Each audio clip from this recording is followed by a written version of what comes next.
So, Yung nung day na lumabas yung result ng Kagiwa bar, actually, again, I'm the happiest ulit na bumagsak because I know that was just the first try out of 3.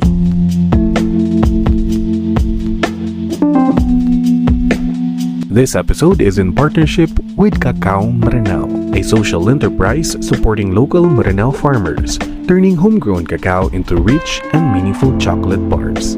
Check out their page and support local. This episode is officially caffeinated by the Family Bean. For your study sessions, meetups, or quiet moments in between, the Family Bean serves up delicious food and coffee. Visit their page and enjoy the experience.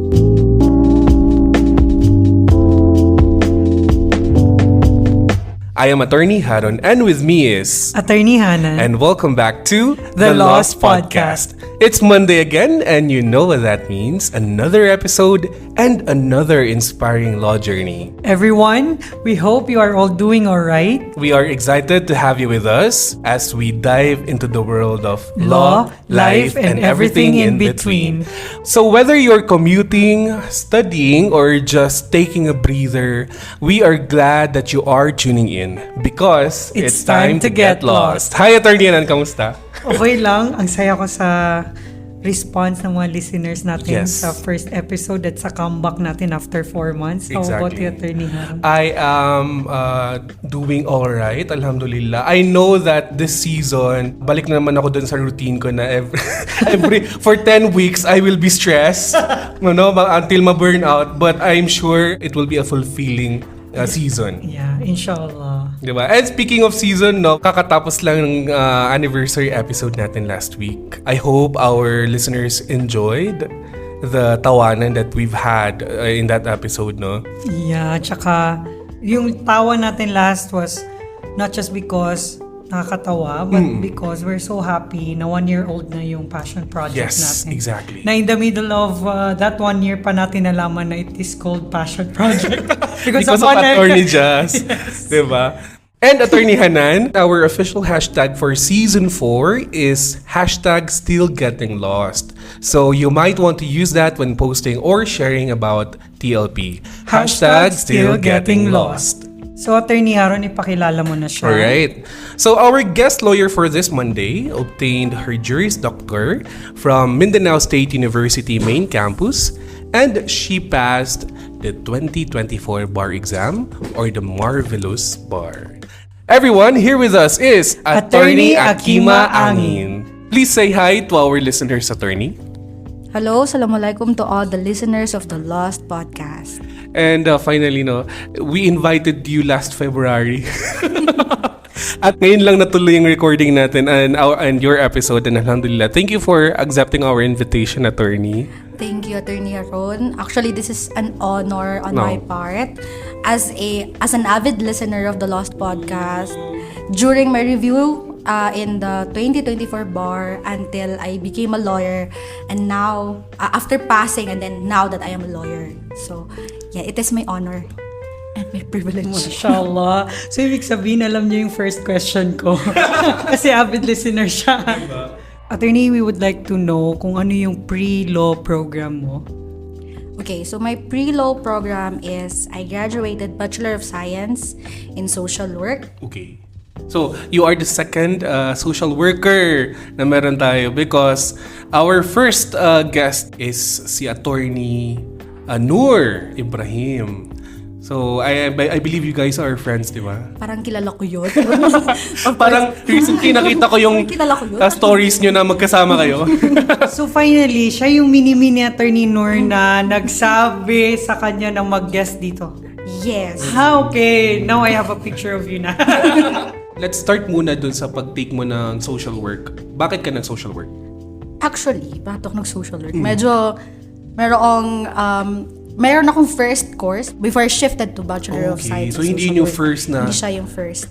Parehas kami ni Attorney Noor eh. Medyo may konting may change of May redirection na nangyari. Change of the original plan. Hindi ba tubayo na naman? Oh, parang hindi. Hindi. Actually po, ang first na course ko sa MSU is Bachelor of Science in Accountancy. Oh, so same with the Attorney Noor. Accountancy din Yes, siya. parehas kaming, anong tawag ito? May mga casualties ng, ng BS Accountancy na program. Grabe. First year kami noon, tapos first year, first sem, dun kami nagkita ni Atty. Noor. And then, nung second sem, parehas din kaming bumagsak sa isang major subject. So, parehas kaming luhaan at down na down. Okay. And then, Atty. Noor is very specific na baka, sabi niya, madali siyang naka-shift, madali siyang naka-move on from sa pagkabagsak namin sa accountancy noon. So, when he chose to shift to social work, ako hindi pa ako ganun ka-convinced to take up social work. Pero later on, doon din ako napunta. Pero what made you decide in the very first place na mag-proceed sa accounting program or accountancy program? It's actually my father's choice. Okay. Actually, the dream of becoming a lawyer is my father's dream. Okay. So, I'm another frustrated dream ng parents na pinamana sa kanyang anak. So, ang gusto ko talaga, parehas kami ni Atty. Noor, ay maging doctor. Oh. I actually graduated from a science high school. Right. I said. Yes, from a science high school, pinaporma ko na ang aking future to become a doctor. Okay. Sa medical field. Sa medical field. Only to find out when I entered MSU as a first year, it was my father who said, hindi ka magbabayo, mag-accountancy ka. Okay. So imagine that was the time na ang batch namin yung may time na you have to waive your scholarship para pumasok sa slot. Yes. So after all the paghihirap in preparation for the SASE, to have a higher score, nung nandun ka na sa magfa-freshman ka na, mag-enroll ka na, imbis na makuha mo yung course na gusto mo, dun ka na punta sa course na gusto ng parents mo for you. Pero siguro there's a beauty behind that hardship, kumbaga, that heartbreaking moment, kumbaga. But I'd like to ask, attorney, yung event ba yun na force ka na, did that eventually led to you na mapaalis sa program na yun or umalis sa program na yun? Like, hindi in the first place, hindi mo naman kasi gusto yun di ba? Yes. Actually, nung first sem, I did I did my best to Okay. parang at least mahalin. ang As a program. good daughter, di ba? As a good daughter. So, Dean's Lister pa ako nung first sem Pero yung second sem, ang hirap talagang ipilit yung isang bagay na hindi mo Right. gusto. So, I did not perform well in the second sem. So, that's why bumagsak po talaga ako. Now, after mong umalis sa accountancy, bakit napunta ka sa social work na program? So, ang nangyari naman ay ganito. Naglakad-lakad ka ba? Kasi di ba malapit lang yun, di ba? Oo nga. Ay, ito. Nung bumagsak ako sa accountancy, ako na siguro ang pinakamasayang bagsak sa accountancy Ayun, program. Kasi sabi ko, kasi- yes, at last. Ito Okay. na ang time na I can take the course that I want. Okay. So ako'y pumunta, kasama ko si Atty. Noor sa College of Natural Sciences and Mathematics, CNSM. For bio. For bio. To shift. I was planning to shift bio or zoo or kung ano man natatanggap sa akin. Dala-dala ko ang aking evaluation sheet. However, yung chairperson that time nila, parang there's a rule that hindi sila tumatanggap ng bagsak. Any bagsak. So, ako naman, tingnan mo yung evaluation sheet ko, matataas naman yung grado ko sa lahat ng subjects. Except for one. Na bumagsak ako. So, parang that time, pumasok ako doon sa Department and Law, and nagsabi ako na, mag-shift po ako. And then, sabi nung chairperson nila that time na parang, unang tanong niya, bagsak ka ba? Kasi pag bagsak, hindi kami tumatanggap ng shifting na bagsak. So, parang, grabe ang aking hinagpis. So, doon ko pa naramdaman yung sakit ng pagkabagsak ko. Kasi, yun nga, hindi man lang inopen or hinawakan yung evaluation sheet ko to screen if okay ba ang performance ko. So, yun, I was heartbroken that time. Doon sa isang room sa first floor ng CNSM, umiiyak ako with Atty. Noor, with our friends. Kasi sabi nila, Kim, don't worry, wag mong i-limit ang halaga mo dyan sa bagsak na yan. They're trying to para i-pacify ang aking nararamdaman and i-cheer up ako. And then yun, that time, doon ko na na-realize na hindi na talaga ako makaka-pursue sa medical field. So, sinamahan ko yung best friend ko na mag-shift din sa social work, sa College of Public Affairs. So, sumama lang talaga ako. And then, doon sa Department of Social Work kasi, may bulletin board sa labas. Tapos, alam mo yung habang heartbroken ako, nakita ko yung nakalagay doon na we are parang something, we welcome all shifties. Ooh, Very positive. Walang discrimination. Walang classification na only those who doesn't have failing grades. Oo. We welcome all shifties. So parang it's very positive na bakit ko pinagpipilitan ng sarili ko sa isang program na ayaw kang tanggapin. Where in fact may ganitong program na open arms. Open arms kang True. tinatanggap. So that's. And Attorney Helen, we have to remind our listeners na during this time, wala pang K-12. Yes. And I believe you were very young during these times na you were deciding for your future, di ba? Perhaps you were 16, 17? 16, 17. No, around that, no? Imagine. So, imagine as a 17-year-old, tapos you are trying to decide for your career, for the path that you are taking. That must be really hard, no? Okay, now that you got into social work, ano yung mga nangyari sa'yo sa social work na program which made you decide to proceed sa law? Actually, during sa pag-transfer ko sa social work na program, nabuo ko yung parang core group na barkada ko. Okay. Kasama doon si Attorney Noor. Yeah. Matagal na kayong friends talaga, Yes, no? back in college pa. Mashallah. Yung group of friends namin, 5 kami doon. Tapos parang we came from different cultural background. Yung isa sa amin, si Suli, was a Tausug. Yung isa sa amin, half Meranaw and half Maguindanao. And kami ni ODR Meranaw. So very inclusive tong Yes. circle nyo, no? And I'm very happy na nakasama ko sa group of people who have the same mindset, same vision as me. So parang feeling ko doon na-hone yung parang perspective ko na in the long run, yung iti-take up ko na field will be something na hindi siya mabilisan na pinagdesisyonan lang. Parang pinag-isipan siya through the course of the 4 years na college journey namin. So, bali, attorney, nung nag-enter ka sa accountancy program, may projection na after accountancy, mag-proceed ka sa law school. Yan ang plano ng father ko sa akin. Now, when you transferred to or shifted to social work, was it still your plan na mag-pursue ng law course after social work? During college days, hindi ko talaga naiisip hindi siya naging part ng plan ko. Parang when I failed the accountancy program, parang for me, failed na rin yung tapos na pagiging lawyer. Yeah. So, sabi mo nga, it was hard for you to move on from what happened when you failed your accountancy program. Paano naman siya tinake ng father mo? And how were you able to pa-understand sa kanya what happened? Actually, yung father ko, parang yun nga, ako yung pinakamasayang bumagsak. Siya naman yung pinakamalungkot na anak ay bumagsak. Tingnan naman di tayo pawatakan. Na-remember ko that time na may mga crying moments ako nun sa bahay na I don't know kasi what to choose. Paano ko mag-shift sa isang program. So, it was my father trying to reconcile na parang dahil, parang from now on, yung gusto mo na, hindi na ako mag-i-insist na. At least he tried. Sabi niya, kasi syempre that time, di pa kami ganun ka financially stable. Sabi niya, ayoko lang, sabi niya na mag-pursue ka ng medical course and at the end of the day, hindi rin natin masustain yung knowing expense. so expenses for med school and all that. And eldest din ako. So parang yun, sabi niya, I want you to secure a stable job pagka-graduate mo. That's why accountancy ang pinupush ko sa'yo. Anyways, yun nga, parang nagtotry to reconcile siya na ngayon, simula ngayon, yung gusto mo na ang pwede mo, ang i-pursue mo. Alam mo, ang dami talagang mga college grad or mga professionals na yung program na pinursu nila or natapos nila, hindi para sa kanila yun para yun sa parents nila or sa mga nagpalaki sa kanila. Mostly sa generation natin. Ayun. Not with today's generation na ang isasagot pa sa'yo na I'm still searching for myself. Diba? Pero sa time natin na our parents would always, parang halos lahat mag-guide din sila na itong kunin mong course, kamya kalita mo si auntie nga kagiti course yan. Program yan.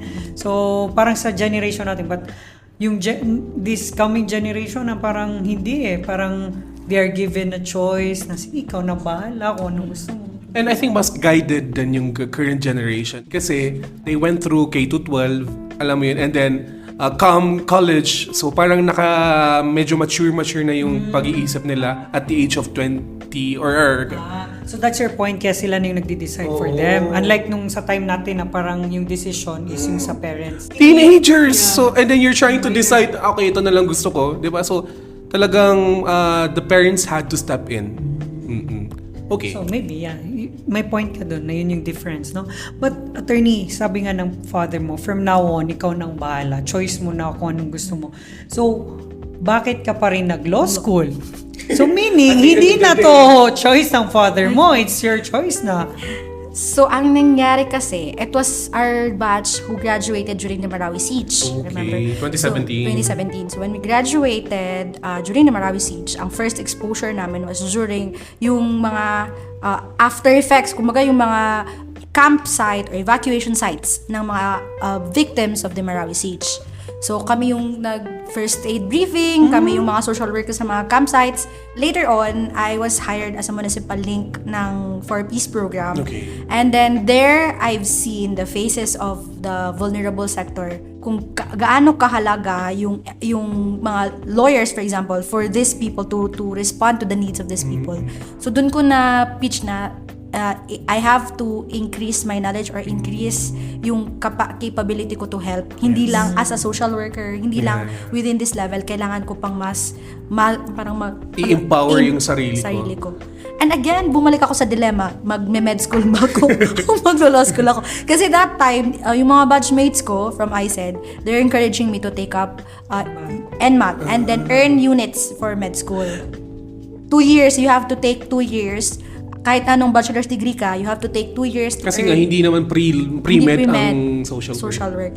So yun, and then, on the other side, open ang PhilSat. Okay. We were the first batch. Tayo! Yes, na nag-take ng PhilSat. Yes. So, nauna kasi ang registration for exam ng PhilSat before yung NMAT. So, doon ako nag... Pero hindi ka na nag-try ng NMAT? Hindi na ako nag-try later on kasi parang pumasa na ako noon sa PhilSat. So, sabi ko, this is a sign. So, dito na tayo. Actually, low-key pa yun. Hindi ko yun sinabi sa father ko kasi alam ko na baka overjoyed na naman siya na, oh my God, magpupursue na yung anak ko. Sabi niya, babalik ka din sa babalik ka din pala sa akin.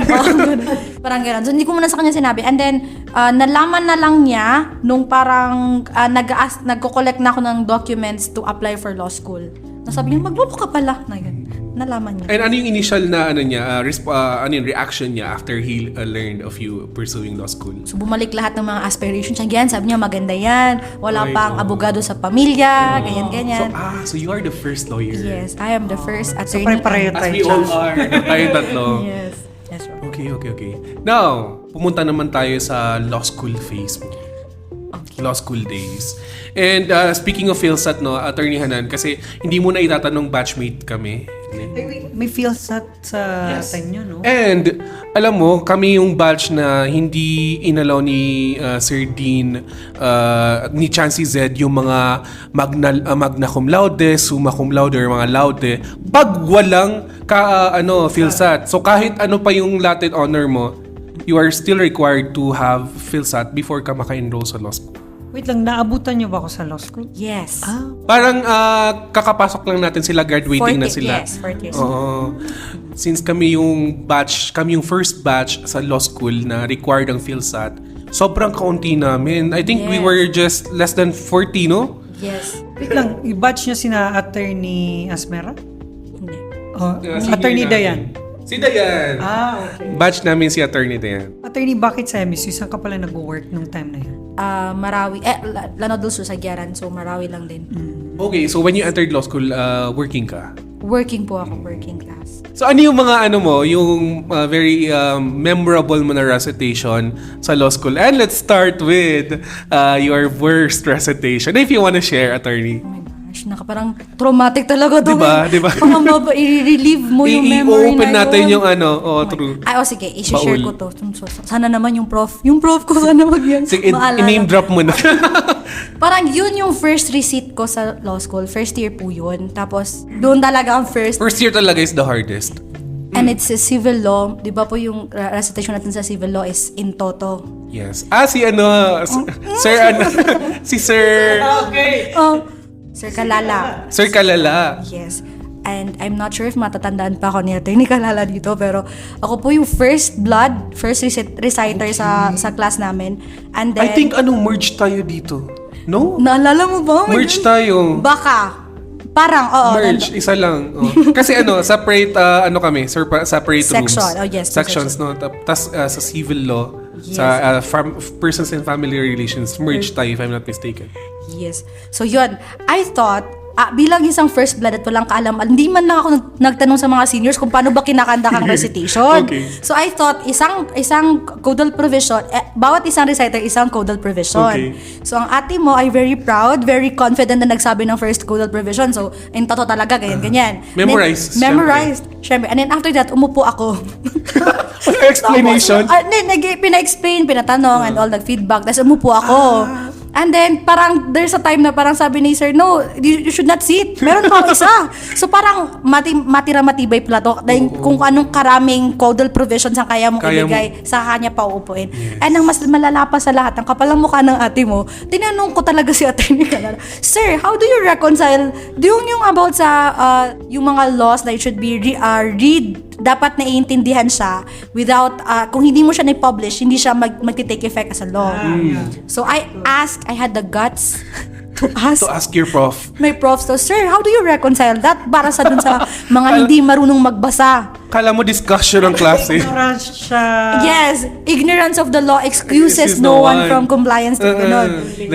So I asked Attorney Kalala, Attorney, how do you reconcile that with those people na hindi marunong magbasa? Girl, sa akin ni Miyaya. Kaya gusto kong matunaw sa time na yun. Tapos sinabi, ang sagot sa akin ni Attorney Kalala that time, that you have to discuss. Oh my God, meron ako pala dapat magdi-discuss doon. So yun, oh my God, sorry Attorney Kalala. Kasi for our aspiring lawyers, ang usual na, yun nga, Socratic method yung usual na ginagamit ng mga prof natin. Especially if your prof is a veteran lawyer, no? Socratic talaga yan. Meaning, magtatanong siya, ikaw sasagot. Walang discussion na mangyayari. Oh my God. Ikaw ang magdi-discuss sa klase. Yes. Pero sa law journey mo naman, meron ka bang memorable na because you know na you did good or your professor said na mapeso performance nga? Okay. Siguro yung parang ganyan na kind of receipt, parang wala akong ma-pinpoint na isang very proud diba? and confident Okay. ako. Pero yung less nakakahiya, kasi feeling ko lahat na receipt ko sa law school nakakahiya. Okay, so siguro yung pinaka-less nakakahiya, yung receipt ko with Attorney Makagaan, Cream Law. Ako din. Yes. Yung mga best receipt ko kay Mama Makagaan. So shout out to Attorney Makagaan. Yes. Now, Attorney, I would like to ask if, di ba nasabi mo kanina, you were working when you entered law school.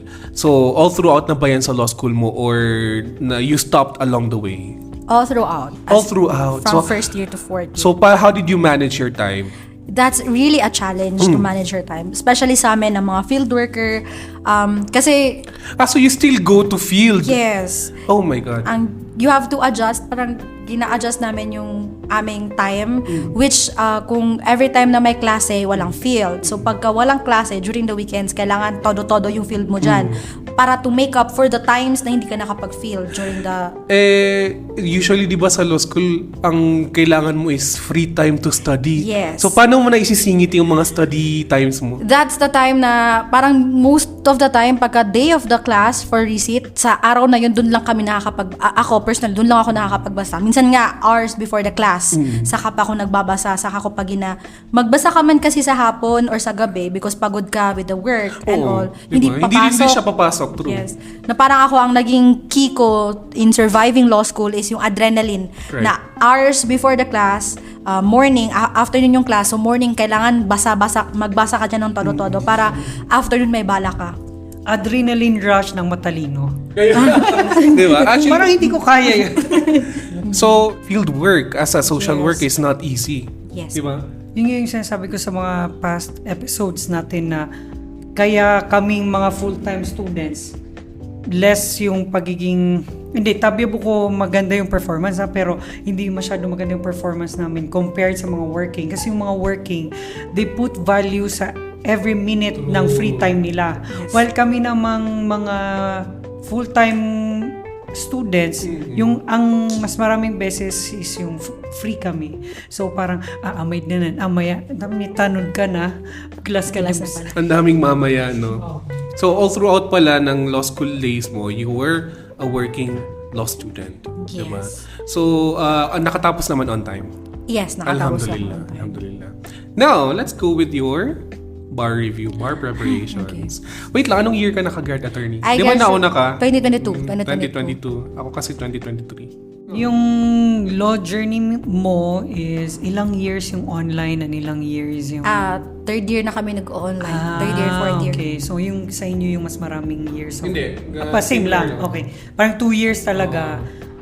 Okay. So parang paano niya naapektuhan yung or positively, paano siya nakatulong na working student ka? Actually, mas nakatulong yung online class sa amin. Yung pandemic? Working. Yes, yung pandemic. Kasi anywhere, minsan dun sa munisipyo habang nagkakaroon ng meeting na kami yung organizer, pumapasok lang ako sa isang vacant na room tapos nagka-class na ako dun. So, mas flexible. Mas naging flexible siya. So, it worked in your favor, yung online classes natin. May mga joke-joke pa nga sa batch namin na kung hindi daw nag-online class. Maraming hindi makaka-on time nag-graduate. So, salamat sa pandemic at sa online class. So, attorney, you graduated in the year 2022, tapos mga July na to, no? Or July 2022. July. Okay. So, you only had a few months preparation for the bar na that year. First, Kagiwa Bar. Yes. Kagiwa. No, yung batch mo, attorney na Kagiwa bar. Yeah, I took your bar, I took Attorney Haron's bar, and then I took the third. Ayun! Okay. Oh, so, Grand Slam ako. ayun. Okay, so himay-himayin natin, attorney, yung pag-take mo ng bar. If it's okay with you, of course. It's okay. Alright, let's go. First bar, 2022, you graduated July 2022. The bar exam, Kagiwa bar was November. in November. That was the last November. Okay, so how did you prepare for it?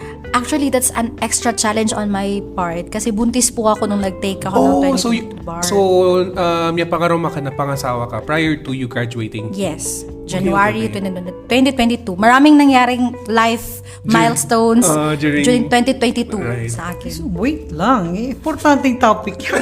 It's about marriage while in law school, di ba? So, sa part mo, parang paano ka napapayag na mag-ikasal during law school? Actually, kasi yung 2022, before pa 2022, 2018, yung first na umakyat yung family nung asawa ko. Oh, so matagal na. Matagal na. And then, nung 2023, that was at that time na talagang na-sealed na ikakasal na kami. So, parang first year pa lang ako, aware na ako doon na may umakyat na. So, it's parang siya, fixed marriage? Is that it? Or, in your case, okay ka naman? Okay naman. Nagkakilanlan naman kayo ng husband mo? Yes naman. Oo, ayun, nagkakilala naman sila. Okay. So, kaya parang naging madali for you to say yes kahit na law student ka pa noon. Yes. At the same time working. So, yung mga challenges ba, attorney, as a newly married na law student? Mahirap at first kasi syempre mag-a-adjust ka. Adjust, of course. And then another social role na naman sa akin bilang working student, na law student, and wife. And then pagka later part magiging mother. So ang dami-daming social roles pero manageable naman siya. Okay.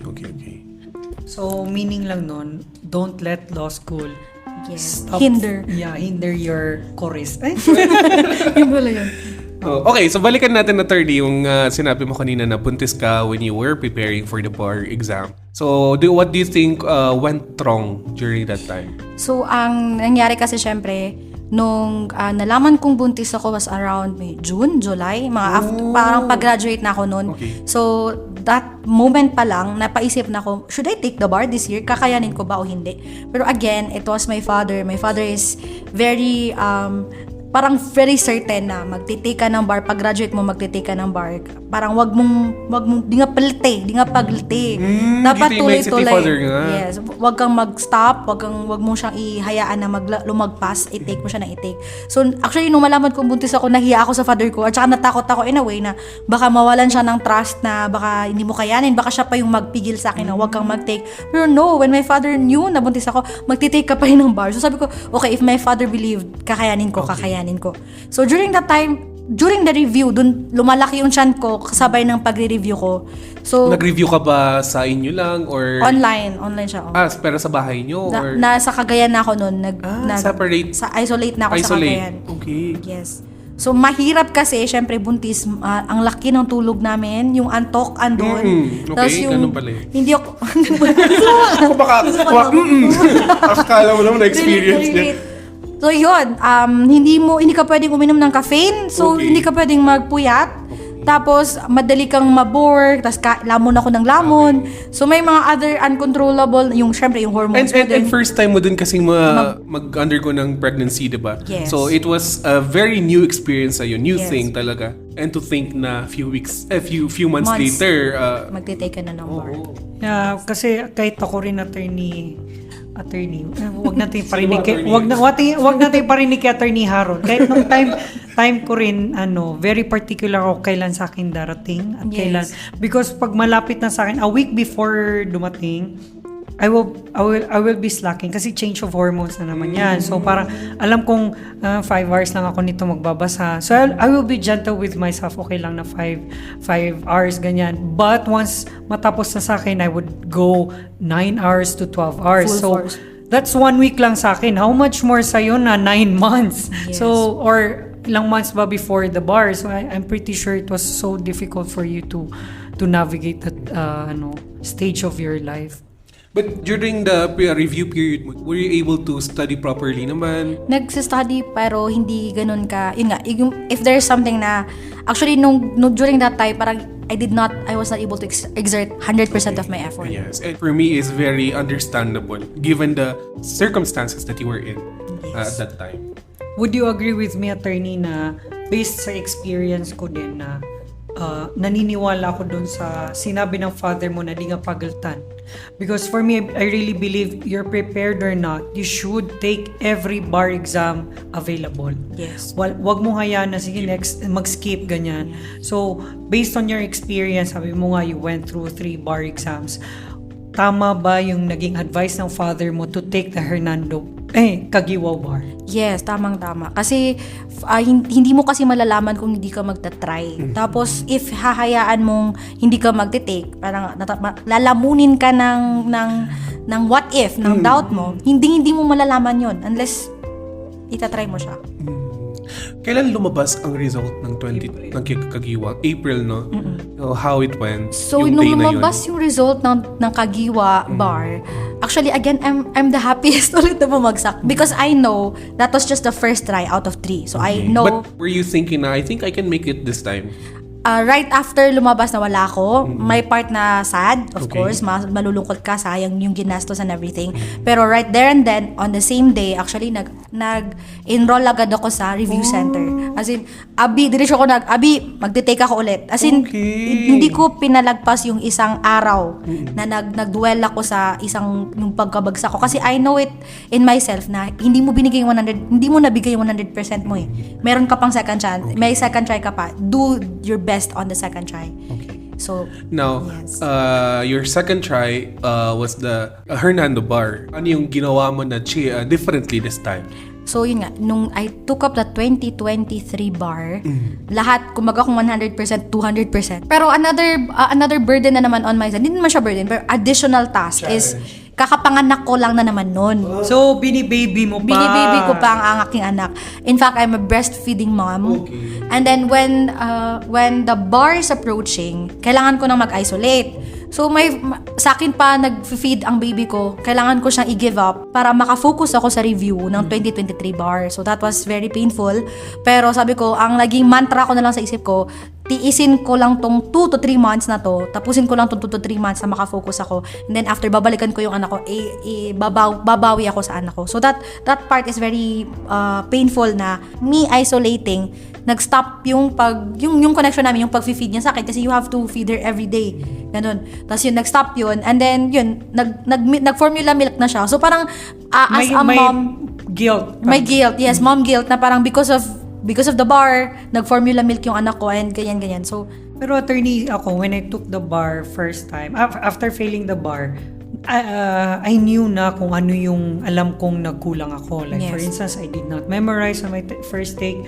Ikaw ba, in terms of preparing for the bar, discount yung pagiging pregnant mo, were there, parang things na na-realize mo na hindi mo ginawa sa bar, sa bar review mo na ginawa mo na sa second because alam mong it will help you? Meron bang ganung realization? Ang nangyari nun, parang in-assess ko yung sarili ko sa lahat ng subjects. And then, nag-rank ako ano yung pinakamaliit na score ko from the previous bar. And then, yung bibigyan ko ng parang mas extra effort na pag sa study. Ito yung second bar, no? Second bar na po to. So, yun. Kaya nga, I planned well. Okay. Nag-allot na ako ng 1 month, ito, mga 2 weeks na lang. Kasi nag-plot ka na ng schedule mo. Nag-schedule na ako. So, kasi yung sabi mo, April lumabas yung result. So, ang bar exam was in September, no? ilang months September, na lang yun. 5 months. 5 months na lang yun, yes. So parang yun nga, pagkalabas ng result, as in back to, I did not waste any time. Okay. Nag-review na ako. At saka, nag-plot na ako ng schedule for each. Okay. Compare kasi nung first bar, parang medyo lax pa ako nun. As in I did not feel much pressure nung time na yun. So, mas binaliktad ko siya nung second take ko. Everything was full of Mas by driven pressure. ka na. Mas driven na ako, mas may pressure sa bawat pages na binabasa ko, sa bawat subject na binabasa ko. Now, attorney, ang term ko sa third attempt ko sa bar is yung diyak na nakanso acceleration, then na-Q-man na kanon. Kaya sana dito pumasa na ako, and if I don't make it, hindi ko na talaga kaya ang bar exam. So, on your end, sabi mo nga naging 200% na yung binigay mo. Bakit for you, hindi pa siya binigay ng Allah SWT at that time? Actually, yung second take ko ng bar, feeling ko yung confidence ko Bumaba. tumaas. Nung when I took the second bar, nung Hernando, I studied everything. I did all na possible na gawin, preparation and all. Paglabas ko ng testing center that time, there's a part of me na nagsasay na kabugado ako. Parang na-build yung confidence ko sa bar na yon, na parang kung hindi pa ako magiging abogado sa ginawa kong to, parang hindi na siguro yun sa akin, or parang wala nang ibang reason kung hindi magiging abogado talaga ako. So, that's why yung second fail ko po sa bar, yun yung pinakamasakit. That was the failure na talagang masakit at iniyakan ko. Dinamdam ko. Kasi I Hindi gave na it all. masayang nag-fail. Hindi na yun happy failure. Parang yun na yung masakit na failure. Kasi parang ano pa ba ang kulang? Ano pa yung kulang na hindi ko nagawa? Nagawa ko na siya during the time na nag-review ako.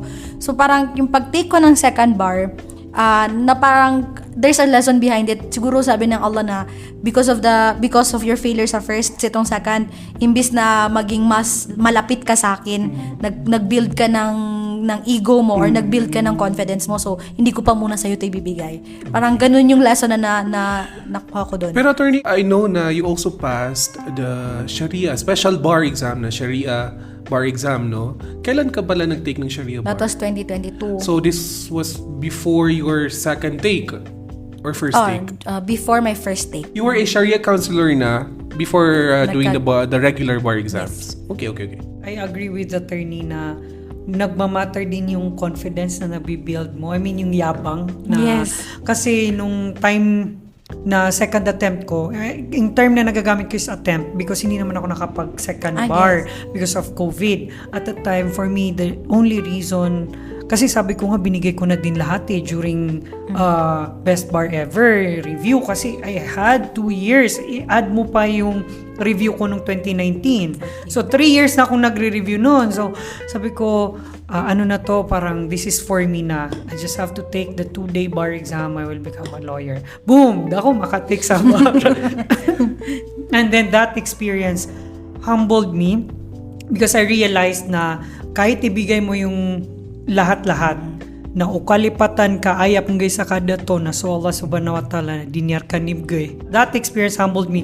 Kaya after that, I stopped praying na maging abogado ako. Ang naging prayer ko na lang is naramdaman ko na yung takwa na and yung tawakul para rather yung tawakul na if imgay ngarakan na alhamdulillah, if not, make it easy for me to accept. Ganon. So, YouTube na makapasa ko. Dapat sa humble ako. Dapat ganun pala. Oo nga. And attorney Haran ka na relate. Oo, di ba? Which is, alhamdulillah, di ko pa ka-relate. Kasi nga, yung sabi ko nga na if I experience yung mga na-experience nyo. Kasi yun nga, very saludo ko talaga si kung mga tawa. Nakakaya nilang i-retake ang bar and alhamdulillah, they succeed, no, eventually. Kasi if I would put myself in your situation, feeling ko hindi kang kagaga. So sa tigran na tiwala ako, I will give you what you can bear. Yes. di ba parang ya Allah saka na one bar bu siya gud na kan na di ka na miya pasad ito enough na to na. How much more you guys? No? Tatlong preparations. Or not to invalidate your experience, lahat po ng bar review experience, hindi man katulad nung sa amin ni Atty. Akimah, lahat po yan mahirap.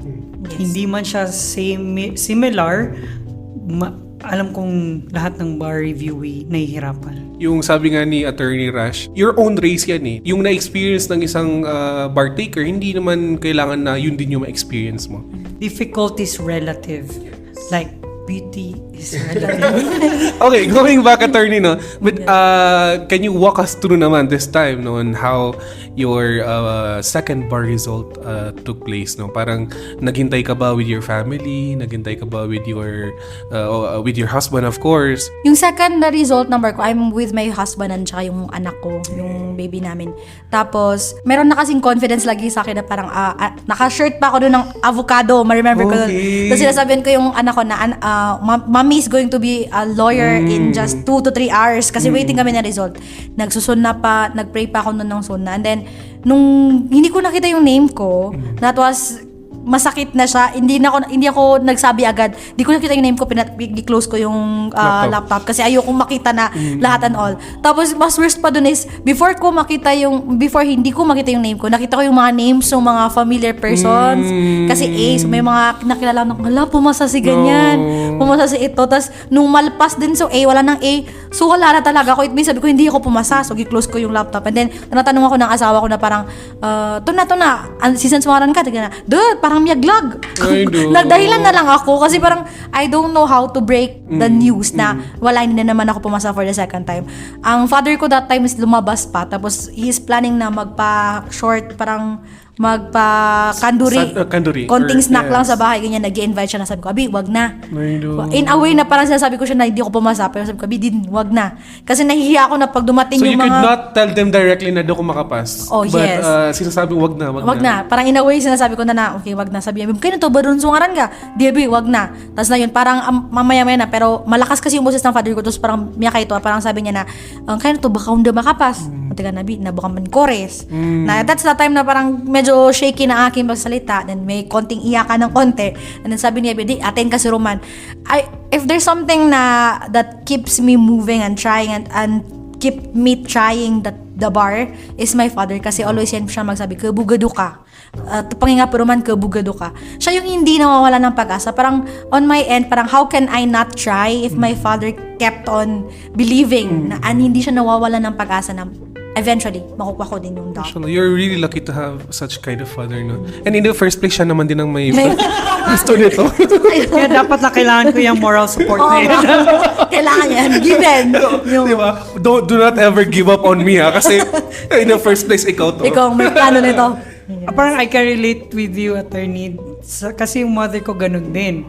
Kasi ako, although I had 3 attempts sa bar, inallowed ako ng Supreme Court. Tinanong ko sila, sabi ko, can I take the bar for the fourth time? Sabi ko, attempt. Sabi nila, opo, kasi hindi considered yung second.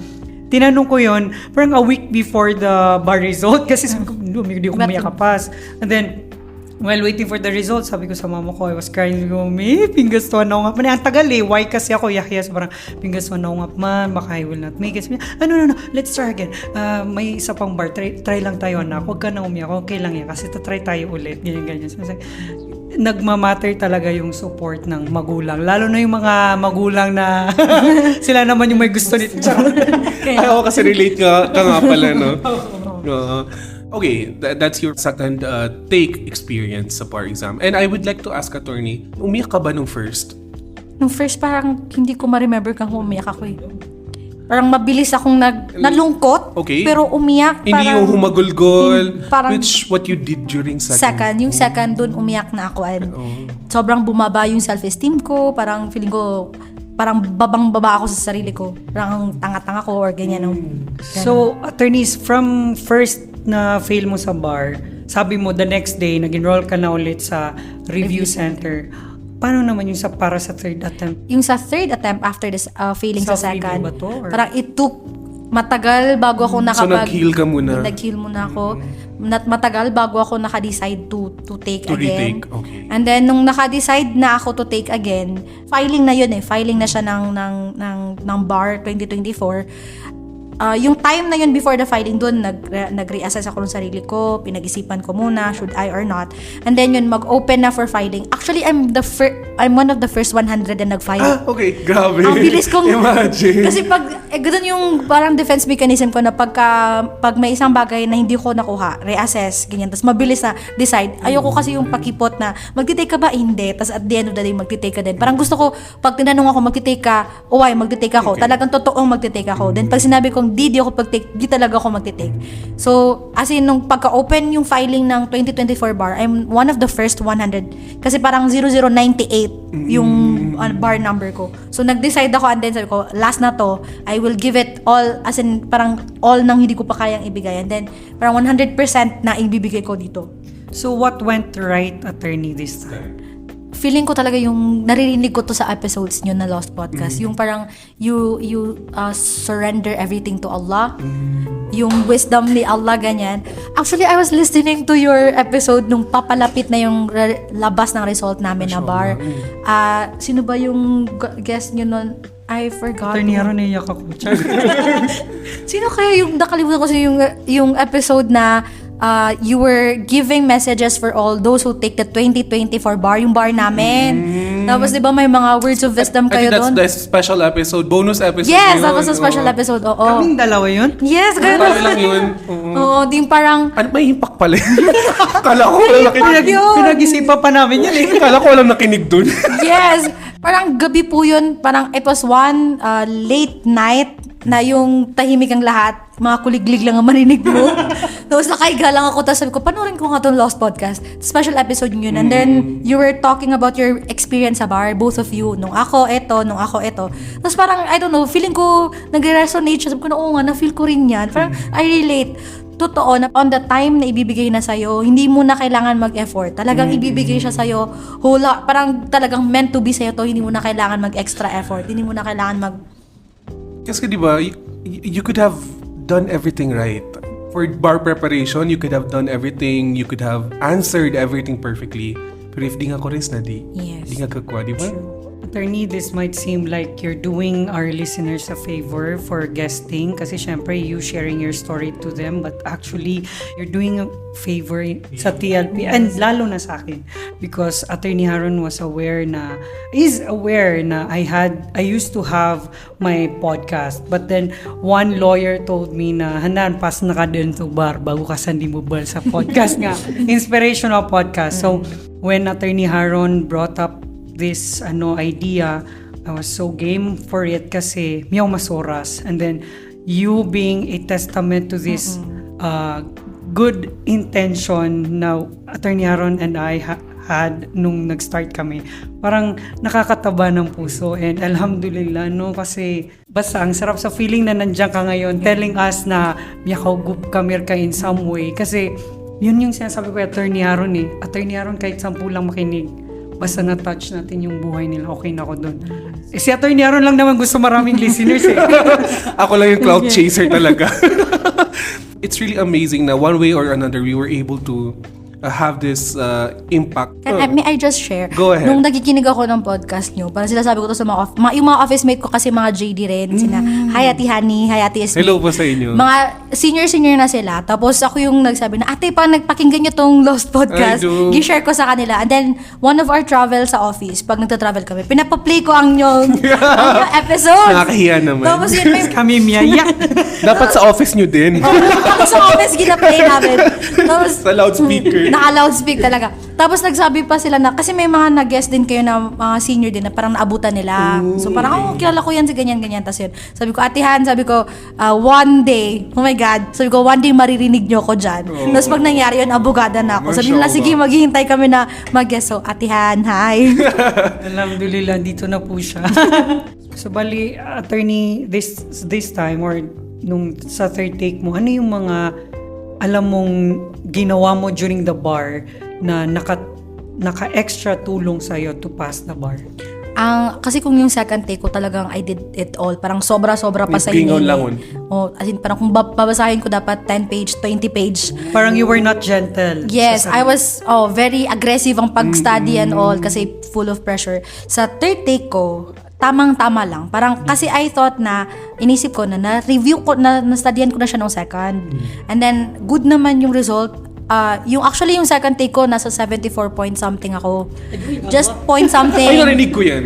I think Yes. I've heard that. I cannot. Diba? Grabe. So parang andun ka na pero kulang ka pa rin. Parang andun ka na nasa linya ka parang pero But not enough pa. Not enough, kulang pa. Pero I'm sure mas nanaig sa'yo na gimias korani man to nagkumananam niya. Yes. Sa next parang- attempt. sa next- Pero di ba yung sabi nga niya, it took her time to decide eh. So mahirap kasi yung maka-move on from that na realize 74 point something. Ang sakit Konting nun. kembot na lang. Yes. Parang unlike kung yung sa akin kasi 60 plus. Talaga, move on ka na girl.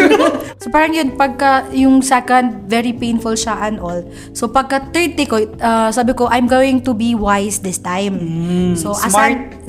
Hindi na ganun ka, lahat-lahat kakainin mo na yung whole libro. Dapat alam mo na yung eto, focusan mo to, bar subject to, bar topic to, kailangan Yung maganda. forecasting. Yes. So, tas nagkikinig na rin ako ng mga lectures from Manila na law schools kasi sabi ko, mas maganda yung response kasi mas maraming questions ang lumalabas from sa mga law schools na yung mga forecast nila. Forecast. Wait lang, so nag-review center ka ba sa third? Hindi na ako nag-review center. Hindi na ako din ako. Okay. Sabi ko, tamang-tama na lang this time. Not too much. Hindi na yung magsusunog ako ng kilay ng so much. I will, i-conserve ko yung energy ko, i-conserve ko yung, lahat. Parang I became wise. Mas strategic ka this Strategic, time. yes. Nice. Oo. So those are good tips for our bar takers who will be taking the bar this this September. Inshallah, Ma'am Kurisio. Na be strategic. Kalmahan nyo lang, di ba? Huwag masyadong aggressive. And yun nga yung sanabi mo, Attorney Akimah, na yung to say, pamimiliin ka, you choose kung ano yung mga topics na focusan mo. Kasi it's always nice to check yung trend na questions sa bar exam. Yes. Diba? And that will really help you, that will guide you kung paano ka mag-focus sa mga bar questions na pwedeng lumabas. Yeah, yung Pareto principle, that really works. Yung 20% lang yung nabasa mo, but yung 20% na yun, doon nanggagaling yung 80% na questions. Sa pool, sa lahat. Better. Kaysa yung, inaral mo yung 80%, pero 20% lang naman yung kinukuha doon eh. But the end. Pero curious ako, Attorney, nung first and second mo, were you like guided ba sa syllabus? Guided siya ng syllabus, pero parang walang direction yung study habit ko. Parang basta lang matapos mo, setting the target na tapusin ko yung books, tapusin ko yung syllabus. Then, nung third bar mo na, parang nag-lock in ka na dun sa mga important parts ng syllabus. Yes. Ito yung mga parang always lumalabas. Barables. Barables, yes. Right. But I guess, Attorney, ang makakagawa lang ng forecasting at variables na madi-decipher niya sa yung palaging tatanong dyan. Pagka ganyan take mo na, or first year ka pa lang sa law school, you are studying for the bar na.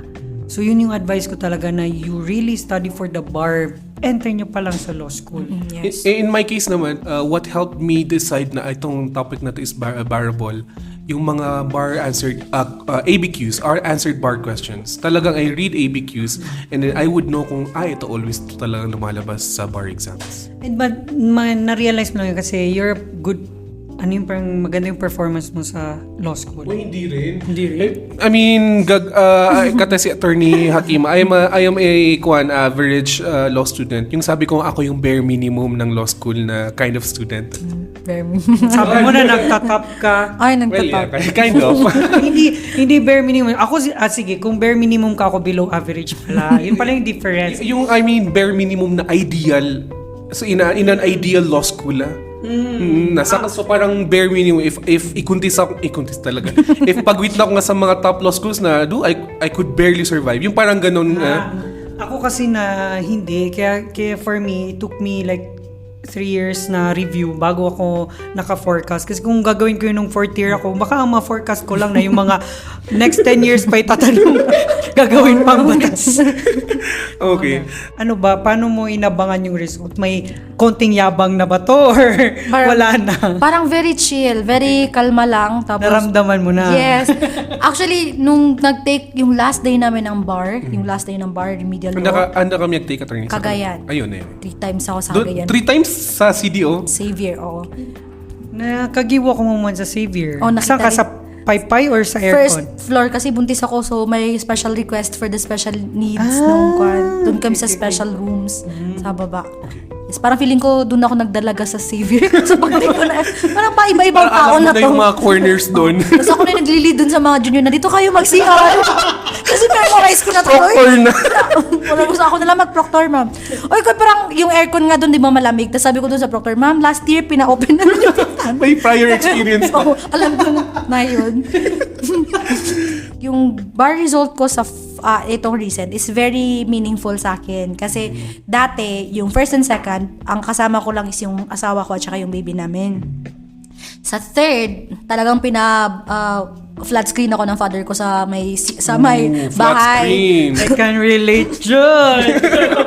So talagang- nag-aabang ka na with your extended family. Yes. Kaso kami lang sa bahay, ako tsaka yung sister ko tsaka yung father ko. So talagang pinanood niya sa flat screen. Girecord pa nga namin yun sa CCTV yung pagtalon-talon namin. At pati ng father ko. Hindi mo pinost. Hindi ko pinost kasi wala akong kombong nun. Okay. Tapos sobrang Okay. parang private. So yun, ang father ko talaga nung makita niya yung name ko, hinabol pa niyang picture. Tapos nung nauna pa siyang tumawag sa mga kapatid niya bago niya ako i-congratulate. Sino pa pumasa ako? Yung mga kapatid. Ayun. Tapos may mga pa-video call na siya. Abi, ako Very man yun. typical of a father, no? Yun. Parang mas sobrang proud siya talaga na Yes. ipapangalanda ka niya na miya kapaswatakan. Tapos umiiyak pa siya doon na, may ator niya ki sa wata. Parang Ay, gano'n. go. Tapos ako talon kami ng talon, tapos hug kami ng kapatid ko. Ay, go. Ay, saan si husband natin? Sa second floor siya. So bumaba ako actually. Doon sa third floor pala siya. So Okay. bumaba ako. Sa flat screen. Sa Speaking of husband, no, ano yung major role ng husband Ng mo all husband. throughout these bar experiences? Actually, I couldn't imagine the bar review nang wala yung asawa ko. Lalo na nung first. Kasi parang half of kalahati ng katawan ko siya. Kasi syempre hindi ako makalabas because malaki yung tiyan ko. Siya yung bibili ng food. Always siya bibili ng, alam yung comfort food ko.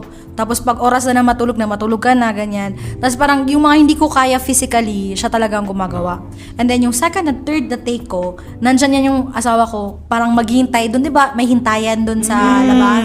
So kasama yung anak ko. Bar salubong. May salubongan o may dala siyang flowers na at least man lang ma-feel ko na everything is worth it. Yung lahat ng pinaghirapan mo dyan whole day sa exam. At the end of the day, uwi ka sa amin, sa family mo na nandito kami, kumbaga maghihintay sa'yo. Oh, Pagkatapos. parang it takes really ano yung sabi ni Sir Raj, parang a village talaga. To raise a lawyer. Yeah, kasi kung may mga magulang, nanay, tatay na very supportive, kudos din dun sa mga partners like wives and husbands na very supportive sa mga katulad ni na Atty. Akimah na yun, may asawa, married, pero during the bar, grabe yung support, parang no questions, we're just here waiting, supporting morally, yung mga sabi nga, physically, make it. yeah. Yes. Yung, paano mo susukuan yung sarili mo kung yung mga people around you ayaw pang sumuko?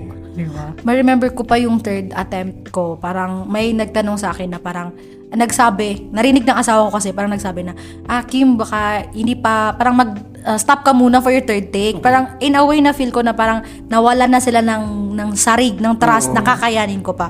Tapos parang nasaktan ako in a way doon na parang bakit mo iniisip na wag ka muna mag-take ngayon, next ka na lang mag-take. Yung asawa ko talaga yung sumagot na mabilis. Hindi, mag-take yung asawa ko ulit kasi konti na lang yun, 74 na lang sabi niya yung second take niya. So, na-appreciate ko doon yung asawa. Shoutout sa asawa ko mo.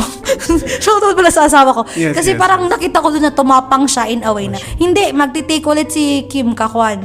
Konti na lang sabi niya, hindi, konti na lang man yung last niya. So parang kung hindi pa rin siya nawawalan sa akin ng sari. Attorney, with all this experience, no, ano yung may advice mo? Kasi you aside from Hanan, you are one of the best person to give advice dun sa mga taong second take. Ang dami nating kilala, di ba? Mga batchmates ta, no, mga schoolmates. Or we've heard na second take na nila. or third, so far second take pa naman, and they still was not able to make it this time, no? What advice would you give them? Yung hindi talaga mawalan ng hope. Kasi madaling mo mang sabihin, huwag kang mawalan ng hope. Para sa akin na it's a challenge on yourself. It's a question that only you can answer. Kasi kung hindi ka magtatry, hindi mo malalaman yung sagot dun. Marami na akong nasabihan dyan na, parang sa batch namin, sabi nila, kung nawawalan ka daw ng pag-asa, ako daw ang i-chat nyo si Kim. Kasi Kim na, always ako sige, magte-take tayo ulit. Kasi parang for me po, walang ibang, there's no other way. Kung hindi mag-take ka.